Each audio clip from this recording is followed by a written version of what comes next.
ဇလန်းလေးရဲ့စာမှာတော့အေဂျင့်တာယာပြီးလှပတဲ့လူနေရက်ကလေးတစ်ခုကိုမြင်တွေ့ရမှာပါ။အဲဒီမှာနေထိုင်တဲ့မိသားစုလေးဟာငွေကြီးပြည့်စုံပြီးပျော်ရွှင်တဲ့အကောင်းနဲ့စံပြမိသားစုလေးတစ်ခုလို့ထင်ရပါတယ်။ခင်မွန်းဖြစ်သူရဲ့နာမည်ကကိုကျော်ဖြစ်ပြီးဇနီးတွေကတော့မေသူပါ။သူတို့မှာအိမ်မှုနဲ့အာကာလို့ခေါ်တဲ့ကလေးနှစ်ယောက်ရှိပါတယ်။အဲဒီမိသားစုတစ်ခုမှာဇနီးဖြစ်သူမေသူကအာနာရှင်ဆန်းဆန်းခြေလေလေးရှိပြီးသူပြောသမျှတွေကိုအားလုံးကနာခံကြရပါတယ်။သူတို့ရဲ့လင်မြန်းဆက်ဆံရေးဟာလည်းအတော်လေးကိုတောင့်တင်းခတ်ထန်ပြီးအရာအလုံးမေတုဆန္ဒအတိုင်းသာပုံသွင်းထားပါတယ်။သူတို့ဖြတ်တန်းနေရတဲ့နေရက်တွေဟာကျမ်းမာပျော်ရွှင်တဲ့မိသားစုတစ်ခုလိုနှွေးထွေးမှုရင်းနှီးမှုတွေနဲ့အလံဝင်းနေခဲ့ပါတယ်။တကယ်တော့မေတုဟာသူ့ရဲ့ကလေးတွေပေါ်မှာလွန်ခဲ့တဲ့စိုးရိမ်ပူပန်မှုတွေရှိနေပြီးကလေးတွေကိုဘယ်အရာမဆိုအမြဲတမ်းပထမရနိုင်မယ်လို့ဖိအားပေးလေရှိပါတယ်။မကောင်းတဲ့နီးနှန်းနဲ့ပဲဖြစ်ဖြစ်အနိုင်ရဖို့ကိုသာသူကလိုလားတာပါ။သူ့ရဲ့စီးမြင့်တွေကိုဖောက်ဖျက်တာနားမထောင်နိုင်မှမျိုးဆိုရင်ပြင်းထန်တဲ့ပြစ်ဒဏ်တွေကိုပေးလေရှိပါတယ်။အဲဒီချိန်ဟာကိုကျော်ဟာဒီချိန်တွေကြောင့်အတော်လေးကိုစိတ်ဖိစီးနေပြီးသူတို့ရဲ့အိမ်တော်လေးမှာတာယာမှုမရှိပါဘူး။ဒါအပြင်မေသူကသူ့ကိုအိယာကိစ္စတွေမှာလည်းမကြာခဏညှင်းပယ်လေးရှိပါတယ်။ဘာလို့လဲဆိုတော့မေသူဟာရီမန်းချက်ကြီးမားသူတယောက်ဖြစ်ပြီးအရာအလုံးကိုအတိအကျစီစဉ်ချမှတ်တတ်သူဖြစ်နေလို့ပါပဲ။ကိုကျော်နဲ့သူနေဖို့ချင်းကူနောင်သူကအတိအကျသတ်မှတ်ထားတာပါ။ကိုကျော်ကတော့မိသားစုဘဝလေးအေဂျင့်ဖို့ဆိုတဲ့အကြောင်းပြချက်နဲ့ပဲသူ့ဘဝရဲ့အခြေအနေတွေကိုသိခံပြီးလက်ခံနေခဲ့ပါတယ်။အလုတ်ကိုင်းနဲ့ပတ်သက်လာရင်တော့ကိုကျော်ဟာအတော်အသင့်ကြီးမားတဲ့ပရီဘောကဆိုင်ကြီးတစ်ခုမှာမန်နေဂျာဖြစ်အလုပ်လုပ်ပါတယ်။ဒီဆိုင်ကိုမေတုရဲ့မိဘတွေကထောက်ပံ့ပေးထားတဲ့ငွေကြေးနဲ့တိစောက်ထားတာဖြစ်လို့နာမည်ခံရတော့မေသူကသာဆိုင်ပိုင်ရှင်ဖြစ်နေပါတယ်။တနေ့မှာတော့ဆိုင်အတွက်ဝန်ထမ်းတဲ့ခေါ်ယူရမှာဒါလီလို့ခေါ်တဲ့အမျိုးသမီးတယောက်ကိုကျော်ရဲ့ဆိုင်ကိုအလုပ်လာလျှောက်ပါတယ်။ကိုကျော်ဟာဒါလီကိုစတွေ့တဲ့အချိန်ကစပြီးဆွဲဆောင်ခံလိုက်ရပူမှာပဲ။ဒါပြင်ကိုကျော်ရဲ့ဝန်ထမ်းလည်းဖြစ်အိမ်နီးချင်းလည်းဖြစ်တဲ့ကိုလင်းကလည်းဒီအမျိုးသမီးကိုအလုပ်ခန့်ဖို့ကိုကျော်ကိုမြှောက်ပင်ပေးပါတော့တယ်။ကိုလင်းကသူတို့ရဲ့စိတ်ဖိစီးရာကောင်းတဲ့အိမ်တော်ကြီးပြဿနာတွေကိုမေးပြောက်ထားနိုင်ဖို့မျက်စိပဓာရဖြစ်စေရာတခုခုလိုအပ်တယ်လို့လည်းအကြောင်းပြချက်ပေးပါတယ်။တစ်ဖက်မှာတော့လူတစ်ယောက်ကိုအခုလေးတင်တက်ဖြတ်လာပုံရတဲ့အမျိုးသားတစ်ယောက်ကိုမြင်တွေ့ရမှာပါ။သူကတော့လက်ရှိရုပ်တံမှာလွှင့်နေတဲ့ကိုကျော်ရဲ့ပရိဘောကဆိုင်ကြောညာကိုထိုင်းကြည့်နေပါတယ်။တကယ်တော့ဒီလူနဲ့သူ့ရဲ့ခိုင်းဟာကိုကျော်နဲ့သူ့စနေနဲ့လှုပ်ရှားမှုတွေကိုစတင်စောင့်ကြည့်နေကြတာပါ။ကိုကျော်ကတော့သူစနီးနဲ့သူပြင်းစရာကောင်းတဲ့နေရက်တွေကိုဆက်လက်ဖြတ်တန်းနေပြီးအဲ့ဒီခိုင်သားတွေတဲကတယောက်ကလည်းသူတို့အိမ်ကိုတိဖို့အတွက်ကိုကျော်ကိုနောက်ရောက်ခံလိုက်နေပါတယ်။တရင်မှာတော့ကိုကျော်ဟာအိမ်ကဖီးအားတွေကနေရုံထွက်ပြီးဒါလီနဲ့ဖောက်ပြန်ပါတော့တယ်။အဲ့ဒီချိန်ကစပြီးသူတို့ရဲ့ဆက်ဆံရေးဟာပုံမနဲ့ဆိုင်လာပြီးရင်းနှီးလာခဲ့တယ်။ဒါကြောင့်ပဲကိုကျော်နဲ့မေသူတို့ရဲ့ဆက်ဆံရေးဟာပိုပြီးတော့နောက်အိတ်ဆက်လာပါတော့တယ်။အစားပိုင်းမှာတော့ကိုကျော်ကျွလွတ်အရာအလုံး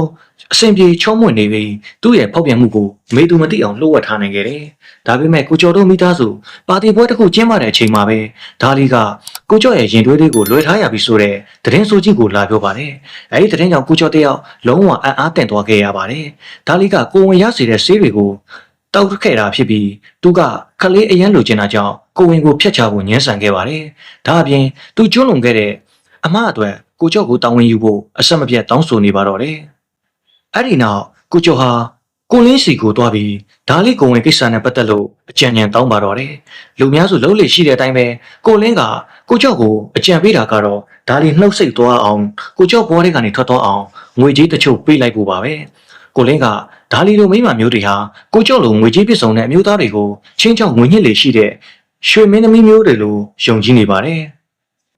ကိုလင်းပြောတာကလည်းတကယ်တော့အမှန်ပါပဲ။ဘာလို့လဲဆိုတော့ဒါလီဟာစောစောကကျွန်တော်တို့မြင်တွေ့ကြရတဲ့ဘူတောက်ဆိုတဲ့လူမိုက်တယောက်ရဲ့ချစ်သူဖြစ်နေလို့ပါပဲ။တနည်းအားဖြင့်ပြောရရင်တော့ဘူတောက်ကဒါလီကိုငွေကြေးချမ်းသာတဲ့အမျိုးသားတွေကိုမြူးဆွဲဖို့တာဝန်ပေးထားတာပါ။ဒါမှသူတို့ရှိကဥစ္စာတနာတချို့ကိုယူနိုင်မှာဖြစ်ပါတယ်။ဒါပေမဲ့ဒီကမှတော့ဒါလီကသူ့ရဲ့ပြစ်မှတ်ကိုတကယ်ပဲချစ်သွားပုံရပါတယ်။အတူတူပြောရရင်တော့ကိုကျော်ဟာကိုလင်းရဲ့အကြံပေးချက်အတိုင်းဒါလီကိုဒေါ်လာ1300ပေးလိုက်ပါတယ်။အဲဒီနောက်ကိုကျော်ကသူတို့ရဲ့ဆက်ဆံရေးကိုအဆုံးသတ်ဖို့နဲ့နောက်ကိုသူ့စီထပ်မလာဖို့တောင်းဆိုခဲ့တယ်။ဒါပေမဲ့ဒါလီကတော့သူ့ကိုပြည်ထန်သားတယောက်လိုဆက်ဆံခံရတယ်လို့ခံစားရတဲ့အတွက်ငြင်းဆန်ပါတယ်။အဲဒီအချိန်မှာကိုကျော်ဟာသူ့ရဲ့အမှားကြောင့်မိသားစုဘောလေးပြိုကွက်သွားမှာကိုအယံကိုစိုးရိမ်နေပါပြီ။ကလေးတွေကိုဆုံးရှုံးရမယ့်ပြင်မေသူကလည်းအယူမှုတောင်းညံ့တော်မှာတေချာနေလို့ပါ။ ဘိုးဆိုတာကငွေညစ်တာကဒီမှာတင်မရက်တန့်သွားပါဘူးဒေါ်လာ1000တောင်ဟာဘိုးတောက်အတွက်မလုံလောက်ခဲ့ပါဘူးဒါကြောင့်သူကဒါလေးကိုကိုကျော့ရှိကနေငွေထက်တောင်းဖို့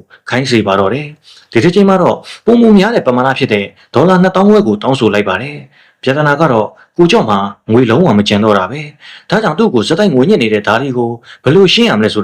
ာတွေ့ဝေသွားခဲ့ပါတယ်တခြားရွေးချယ်စရာမရှိတဲ့ဆုံးမှာကိုကျော်ဟာသူ့စနီးကိုအမှန်တိုင်းပြောဖို့စွန့်စားလိုက်ပြီးသူ့လုပ်ခဲ့သမျှအရာအလုံးကိုမေသူကိုဖွင့်ပြလိုက်ပါတယ်အန်ဟောစရာကောင်းတာကမေသူဟာအနှဲငယ်တည်ငြိမ်နေပုံရပြီးကိုကျော်မမျော်လင့်ထားတဲ့ပုံစံမျိုးနဲ့တုံ့ပြန်ခဲ့တယ်ဒေါသထွက်မဲ့စားကိုကျော်သူ့ကိုချစ်သေးလာလို့သာမေးခဲ့ပါတယ်ကိုကျော်ကလည်းသူ့နဲ့ကလေးတွေကိုအရင်ချစ်ချောင်းနဲ့သူ့မားတွေကိုပြင်ဆင်ဖို့ဘာမှမဆိုလုပ်မယ်လို့ပြန်ဖြေခဲ့တယ်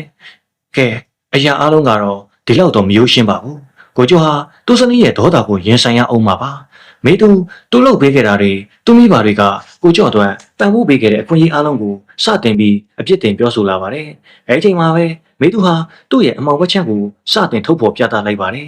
ဒါလီကကိုကျော်ရှိကငွေညံ့နေတာကိုရပ်တန့်သွားအောင်သူ့ကိုတက်ပြစ်ဖို့ကိုကျော်ကိုအမိန်ပေးလိုက်တာပါပဲသူမိသားစုရဲ့စီးလုံးညီညွတ်မှုကိုရဲရဲဝံ့ဝံ့နှောက်ယှက်လာသူတိုင်းဟာသူ့လက်ချက်နဲ့တေးရမယ်လို့မေသူကကြွေးကြော်လိုက်ပါတယ်အဲဒီနောက်ဒါလီဟာငွေသားဒေါ်လာ2000ကို2000အတွက်ကိုကျော်စီဖုံးဆက်လာတယ်မေသူကလည်းအဲ့ဒီတောင်းဆိုချက်ကိုလက်ခံဖို့ကိုကျော်ကိုခိုင်းလိုက်တယ်အဲ့ဒီချိန်မှာမေသူကကိုကျော်ကိုရွေးချယ်စရာနှစ်လမ်းပေးပါတယ်ကွာရှင်းမလားကွာရှင်းရင်ကိုကျော်ဟာဇနီးနဲ့ကလေးတွေကိုဆုံးရှုံးရမှာပါဒုတိယရွေးချယ်စရာကတော့မေသူအမိန့်တိုင်းဒါလီကိုတက်ပြစ်ဖို့ပါပ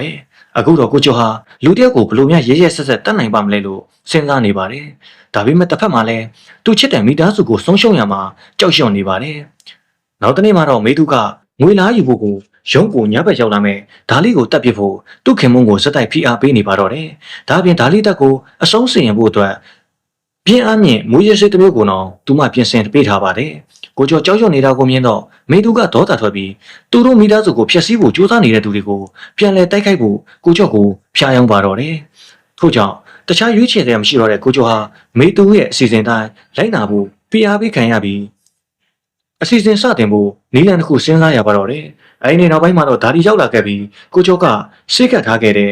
အဲဒီတောက်เสียတစ်ခွက်ကိုတိုက်ပြီးကြိုဆိုလိုက်ပါတယ်။ဒါဒီအဲ့ဒီချုံရီကိုတောက်လိုက်တဲ့ချိန်မှာပဲကိုကျော်ရဲ့အပြုမှုတွေထူးဆန်းနေတာမြင်ပြီးဒါလီတယောက်မတင်ကားစရာတွေစတင်ခံစားလာရပါတယ်။တိတ်မကြခင်မှာပဲဒါလီဟာသူမစိတ်ကပ်ခံလိုက်ရပြီဆိုတာကိုသိလိုက်ရပြီးခန္ဓာကိုယ်ထဲကဓာတုပစ္စည်းတွေတက်ပြူလာတာနဲ့အမျှလဲကျသွားပါတယ်။အဲ့ဒီနောက်မေသူပေါ်လာပြီးဒါလီကိုကောင်းနောက်ဖုံးနဲ့ထည့်ဖို့ကိုကျော်ကိုခိုင်းလိုက်တယ်။အိမ်ပြန်ရောက်လာတဲ့ခါမှာလဲကိုကျော်ဟာနောက်ထပ်လောက်ရမယ့်စီစဉ်တွေအတွက်ကြောက်ရွံ့နေတော့မှာပဲ။ပြီးတော့ဒါလီကအသက်ရှင်နေသေးတာကိုတွေးလိုက်ရတဲ့အခါသူ့ရန်ကိုလန့်သွားခဲ့တယ်။မေသူကတော့ဒါကိုမြင်ရင်းပြီးရင်မောနေကသူ့သွားယူဖို့ကိုကျော်ကိုခိုင်းလိုက်တယ်။ကိုကျော်ကသူ့ကိုမေသူစီကန့်ပေးလိုက်ပေမဲ့မေသူကကိုကျော်မကိုပြင်ဆင်တဲ့အနေနဲ့ကိုကျော်ကိုပဲကိုယ်တိုင်လှုပ်ခိုင်းပါတယ်။ကြောက်ရွံ့နေတဲ့ကိုကျော်ကသူတကယ်ပဲမလုပ်ရဘူးလို့ရှင်းပြတယ်။ဒါကြောင့်မေသူကကားနောက်ဖုံးကိုဖွင့်ခိုင်းပြီးသူ့ဘာသာသူပဲလုံးမယ်လို့ပြောလိုက်တယ်။အဲဒီနောက်ဒါလီရဲ့ခန္ဓာကိုယ်ကိုသူတို့ရဲ့ကားကိုကောင်နဲ့တဲဝပြီးမေသူကိုယ်တိုင်ဒါလီကိုအပိုင်းပိုင်းခုတ်ထစ်ပါတော့တယ်။ကိုကျော်ကတော့ဒါလီအားလုံးကိုမျက်မြင်မကြည့်ရတော့လို့အိမ်နာတဲ့ကိုပြေးဝင်သွားပြီးဖြစ်ပြနေရတဲ့အားလုံးကိုလက်မြောက်ရှုံးပေးကအန်ချလိုက်ပါတော့တယ်။တစ်ခါမှတော့ဘိုးတော်ဟာဒါလီပျောက်ဆုံးနေတာရက်တော်ကြာပြီဖြစ်ပြီးတရင်အစာနာဘာမှမရလို့တန်ရဝင်လာပါတယ်။နောက်တနေ့မှာကိုကျော်အလုတ်ကပြန်ရောက်လာတဲ့အခါအိမ်ပြဘက်မှာဘိုးတော်ကသူ့သားလေးနဲ့စကားပြောနေတာကိုမြင်လိုက်ရလို့အလန့်တကြားဖြစ်သွားပါတယ်။တကယ်တော့ဘိုးတော်ကဒါလီဘယ်ရောက်နေလဲဆိုတာစုံစမ်းကြင်လို့သူ့ချင်းတဲ့နေရာကိုလာတွေ့ဖို့ကိုကျော်ကိုပြောနေတာပါ။ကိုကျော်နဲ့ဘိုးတော်တို့ကလပ်တစ်ခုမှတွေ့ဆုံကြတဲ့အခါဘိုးတော်ကဒါလီဘယ်ပြောက်သွားတာလဲဆိုတာချက်ချင်းပဲမေးပါတော့တယ်။အဲဒီချိန်မှာကိုကျော်ကဒါလီကို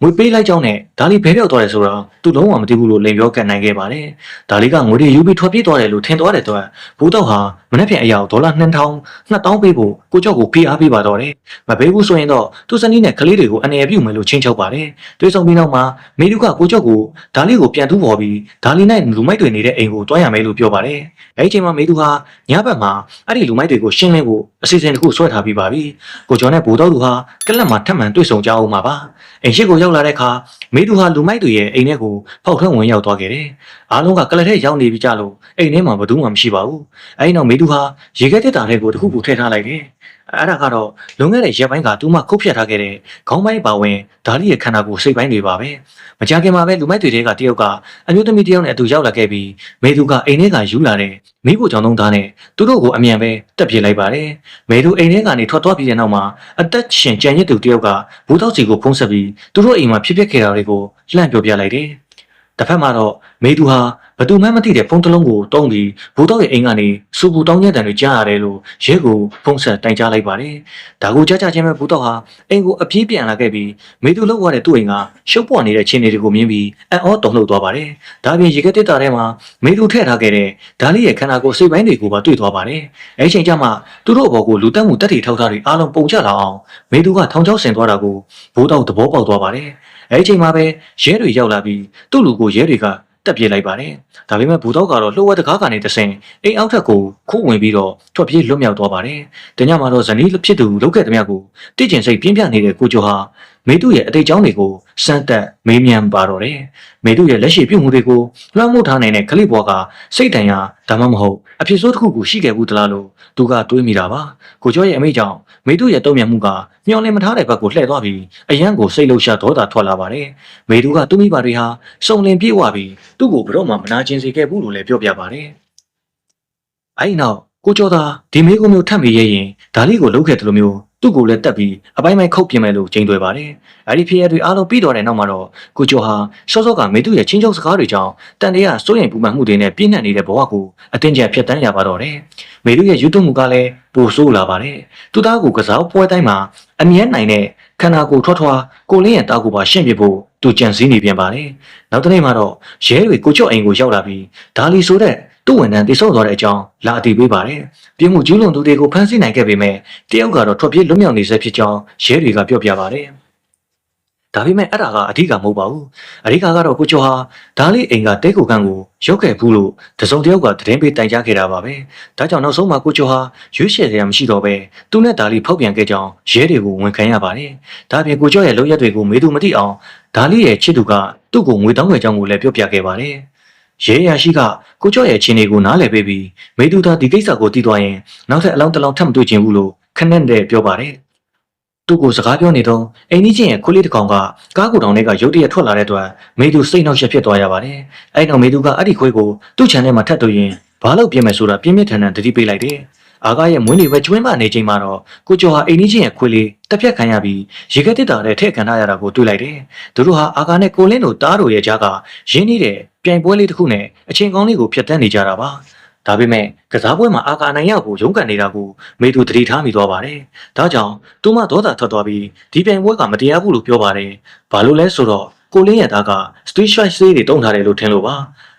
ခရုံးယောဂခံစားနေရတဲ့အဲ့ဒီကလေးရဲ့မိခင်ကိုလည်းမေသူကစော်ကပြောဆိုပြီးတည်တဲ့အထိဆဲဆိုခြင်းလို့ကိုစူတောင်းပေးတာကိုကြော်မြင်တွေ့လိုက်ရတယ်။အိမ်မူဟာသူ့မောင်လေးခက်ခဲဖြစ်နေတာတွေကိုမြင်ချင်းပဲဒုတ်ကိုအမြန်ဆွဲယူပြီးယူနီကွန်းရုပ်ကိုချွေးမွတ်သွားတဲ့အထိရိုက်ခွဲပစ်လိုက်တယ်။အိမ်မူဟာမေသူအချစ်အားဆုံးကလေးဖြစ်ပြီးမေသူကအာကာရဆိုင်သူ့ကိုအမြဲတမ်းပို့ပြီးစိုက်ခံဆက်ဆံတာကိုကျွန်တော်တို့တွေ့ရပါတယ်။သူသားလေးအဆက်ဆံခံရပုံကိုကြည့်ပြီးကိုကျော်ဝမ်းနဲ့သွားတာကအနာဂတ်မှာသူ့သမီးအိမ်မူဟာမေလူနဲ့ပိုးပြီးတူလာလိမ့်မယ်လို့သူယုံကြည်လိုက်ပါတယ်။နောက်ဆုံးမှာတော့သူ့စနစ်ရဲ့ရည်သွမှုတွေအားလုံးကိုအဆုံးသတ်ဖို့အချိန်တန်ပြီလို့သူဆုံးဖြတ်လိုက်ပါတယ်။အဲဒီနောက်လက်စစ်ဝါယာရှော့ဖြစ်ပြီးမီးပွားထွက်လာစေဖို့သူ့အိမ်ကားကိုယ်တောင်တွေကမီးခလုတ်ကိုပိတ်လိုက်တယ်။ဆန္ဒမှုတချို့လုပ်ပြီးတဲ့နောက်ကိုယ်တောင်တွေကဂတ်စ်တွေပြန်သွားအောင်ဂတ်စ်အိုးအရှင်ကိုဖွင့်ထားလိုက်တယ်။အဲဒီနောက်ကိုကျော်ကအသားကင်ကိုပြင်ဆင်နေချိန်မှာဇနီးဖြစ်သူကကားကိုယ်တောင်တွေကရေခဲတစ်တာတွေကနေအမဲသားတွားယူပေးဖို့ခိုင်းလိုက်တယ်။မေသူကားကိုယ်တောင်ရှိကိုရှောက်သွားနေချိန်မှာပဲကိုကျော်ကအဲ့ဒီနေရာကနေအမြန်ထွက်လာပြီးဘာမှမဖြစ်သလိုဆက်လျှောက်သွားတယ်။အဲဒီချိန်မှာမေသူကကားကိုယ်တောင်နဲ့ရောက်နေပြီးမီးခလုတ်ကိုဖွင့်လိုက်တဲ့အခါမှာတော့လက်စစ်မီးပွားတစ်ခုထွက်လာပါတော့တယ်။အဲဒီမီးပွားကြောင့်ဂတ်တွေပြင်းထန်နေတဲ့ကားကိုယ်တောင်ကပေါက်ကွဲသွားပြီးမေသူတေဆုံးသွားခဲ့ပါတယ်။အရာအလုံးပြီးဆုံးသွားတဲ့နောက်မှာတော့ကိုကျော်ဟာဇနီးဖြစ်သူချမ်းရထားခဲ့တဲ့ပိုင်ဆိုင်မှုတွေကိုခန်းစားရင်းအိမ်တစ်ကလေးတစ်ခုမှာနေထိုင်ပါတယ်။သူနဲ့ကလေးတွေဟာဇနီးဖြစ်သူရဲ့စီမင်းစည်းကမ်းတွေသူ့မလက်ချက်နဲ့တည်ရမယ်ဆိုတဲ့ကြောက်ရွံ့မှုတွေမရှိဘဲပျော်ရွှင်စွာနေထိုင်နေကြပါပြီ။ဒါပေမဲ့ဇလန်လေးကအဆုံးမတတ်သေးခဲ့ပါဘူး။ဘာလို့လဲဆိုတော့စောစောကအိမ်ကနေထွက်ပြေးသွားတဲ့သူကိုရဲတွေရှာမတွေ့သေးလို့ပါပဲ။ကိုကျော်ရဲ့ကားနောက်ကိုဘူတောက်ကနောက်ရောက်ကန်လိုက်နေတာကိုကျွန်တော်တို့တွေ့မြင်ရမှာပါ။ဇလန်ရဲ့အဆုံးနဲ့စာတန်းထုတ်ချိန်မှာတော့ဘူတောက်ကကိုကျော်ကိုတနက်နဲ့နှစ်ချက်ပစ်လိုက်တဲ့အတန်တွေနဲ့သူဇလန်လေးကအဆုံးတက်သွားခဲ့ပါတယ်။ဇလန်လေးကိုသဘောကျကြိုင်းနေတတ်တဲ့ဆိုရင် like ကလေးနှိပ်ပေးခဲ့ဖို့နဲ့ကျွန်တော်တို့ရဲ့ channel လေးကို subscribe လုပ်ပေးခဲ့ဖို့မမေ့ပါနဲ့နော်။ကိုကျော်ဖောက်ပြန်သွားတာကမေသူရဲ့လွန်ခဲ့တဲ့ချုပ်ချယ်မှုတွေအိပ်စက်မှုတွေကြောင့်လို့ထင်လားဒါမှမဟုတ်ဘလို့အကြောင်းပြချက်ပဲရှိရှိဖောက်ပြန်တာကကိုကျော်အမှားတက်တက်ပဲလားဆိုတာကွန်မန့်ပေးပြီးတော့ပြောကြားခဲ့ပါဦးနော်။အဆုံးတွေကြည့်ရှုပေးတဲ့အတွက် တယောက်ချင်းစီတိုင်းကိုကျေးဇူးထူးပဲတင်ရှိပါတယ်ကျွန်တော်တို့ရဲ့ YouTube channel လေးဟာနေ့စဉ်နေ့တိုင်းစိတ်ဝင်စားဖွယ်ကောင်းတဲ့ဇလန်းကောင်းများစွာကိုတင်ဆက်ပေးနေတာဖြစ်လို့ကျွန်တော်တို့ရဲ့ YouTube channel လေးကို like and subscribe လေးများပြုလုပ်ခဲ့ပြီးအားပေးကြပါဦးခင်ဗျာဗီဒီယိုတစ်တိုင်းချက်ချင်းသိရှိနိုင်အောင်လို့လည်း notification ခေါင်းလောင်းလေးကိုပါတခါတည်းဖွင့်ပေးခဲ့ဖို့တောင်းဆိုပါရစေခင်ဗျာအားလုံးကိုကျေးဇူးပါခင်ဗျာ